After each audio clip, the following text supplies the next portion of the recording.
President Biden took executive action this week aimed at making it easier for some undocumented spouses and stepchildren of American citizens who obtain permanent residency in the U.S. So let's talk about that and more with our guest tonight, Saman Nasseri, who's an immigration attorney. He's up late with me tonight on the Final Five. Hey, good to see you again. It's been a while.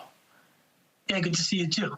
We know over the last couple of years, especially during the Trump administration, there were a lot of changes on the immigration front in the system that we talked with you about. This move that President Biden did, first and foremost, what does this do and what does it mean? So it's kind of almost an empty gesture in the sense it's great that people will be able to get their status without having to leave the country through marriage. But we don't know if it's changing the people who are eligible to still get their green cards through marriage. It's just making things a little bit easier for those individuals. And they'll be able to get work permits in that meantime. So I don't think it's going to add to the number of people who are eligible to get their green cards. It's just going to make it easier for those who already are. So I'm not really sure what it does, to be perfectly frank with you. Yeah, well, as you see this, I mean, like, what's the end game? Is this more of a political move by the White House at an election year when they're under a lot of pressure and a lot of scrutiny for how they've handled things like the southern border?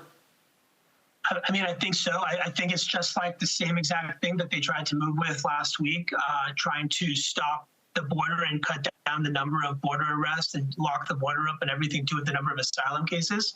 I think they're just panicking right now, and rather than pass legitimate immigration reform that changes the immigration laws from top to bottom and opens up the visa numbers and everything else, they're just passing these piecemeal actions and trying to pass these piecemeal actions that you and I both know are just going to get tied up by the courts and the circuit courts anytime any group's going to file a lawsuit.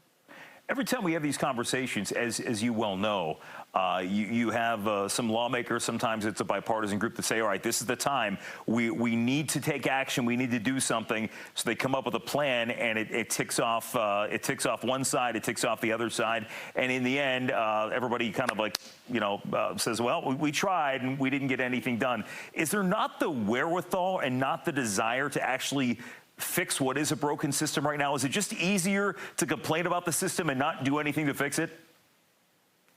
I mean, don't forget, it's a talking point for them too, right? I mean, it's a talking point for the presidency. It's a talking point for political candidates. It's a talking point, especially for those political candidates in border states. So I don't think they want to fix it because they're going to lose a major talking point for their campaigns if they do actually fix the problem. So I think part of it is selfish. And I think the other part of it is just a pure lack of understanding of and experience of how the immigration system works.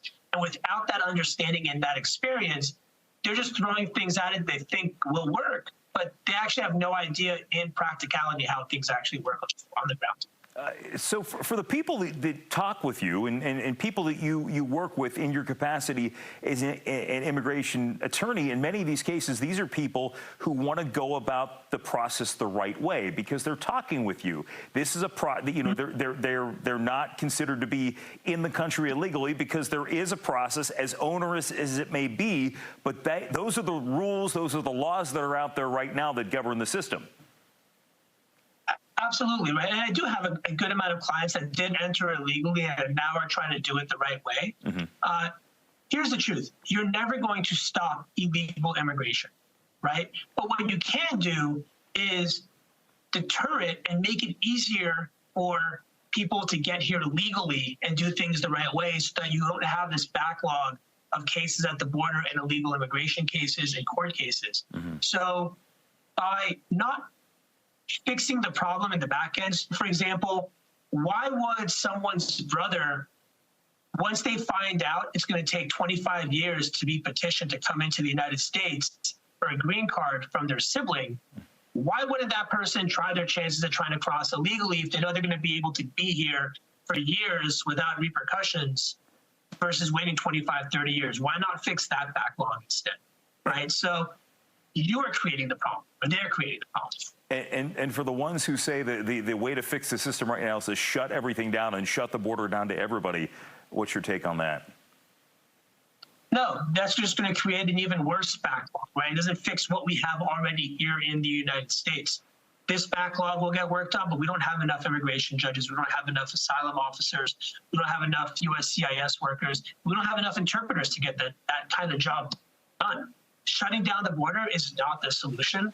What needs to happen is just better laws, better rules, officers who know how to work those cases, and just fixing the backlog issue with, we need immigration reform from across the board, not amnesty, actual immigration law reform that changes all the laws as they are right now. Yeah, no doubt about that. The question is, are we ever going to get to that point? That's been a debate happening for years and years and years. But regardless, I'm glad we had this discussion. Saman, good to see you again, man. And the Final Five is back right after this. There's too much confusion. I can't get no relief.